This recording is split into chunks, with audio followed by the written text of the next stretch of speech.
There are many unique pieces of history to be found around the state. Today we're taking a look at some carved alabaster sculptures. And Robert Walmsley with Piqued Curiosities, Antiques and Gifts is here now with more. We always love it when Robert is on the show. We don't know what kind of fun little gems he's going to bring. Tell us about what you have today. Yeah, so today I brought some alabaster statues. Alabaster is kind of known for its great carving ability. It actually dates all the way back to the Etruscans, so ancient Italy.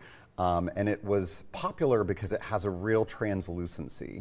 And it also has a very soft rating on the Mohs scale. So if people are familiar with the Mohs scale, it's a density, hardness of minerals, which means it's great for carving. You can get a lot of detail into some of this sculpture.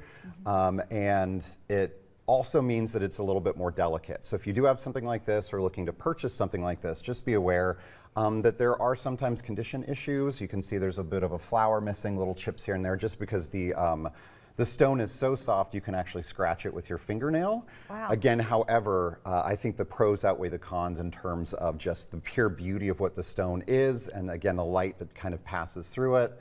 And that is the key of using alabaster versus something like marble. You'll see marble, that sort of stuff, more outside. These type of things are mostly utilized inside for interior design.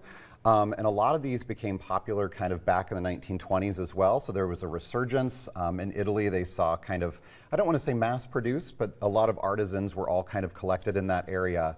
And a lot of the times you can kind of pinpoint the history of when things were made based on the hairstyle. So if you look at this statue over here, you'll notice that she has this lady right here. Yeah, we're getting zoomed in on her. Yeah, right here. Okay. She has that bobbed hairstyle that was popular in the 1920s. So if you ever go to some place like Hearst Castle that was built during, you know, the Roaring 20s, you'll notice these beautiful classic statues, but they all have that 1920s short bobbed haircut, and that's kind of how you can pinpoint the different age ranges of these different pieces. So, what kind of objects will you find in a sculpture like this? Yeah, I mean, it ranges. There's classical statuary. This little boy down here is a very popular image that dates all the way back to, I believe it was Roman, and it's a boy pulling a thorn out of his foot.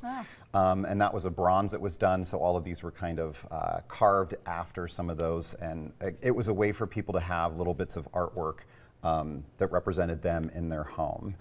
I will also say something to kind of be aware of. There is some sculptures out there that have, it's more of a resin mixed with alabaster dust, and that's what this lady is right here.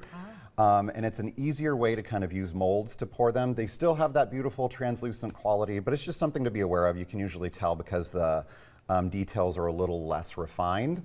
But that's just something to kind of be on the lookout for if you're out in the market for something like this. Okay, just real quickly, what would be the price range of something like this? this? Yeah, so something like this probably is, you know, 89 to 100. This gentleman here, probably 300 to 400. She would probably go close to 500, and then this little guy right down here, probably in that $89 range. Okay, so something fun and unique to have in your home, and you can find him in the Havelock area. Thanks for being here today, Thanks for having me. Back to you, John.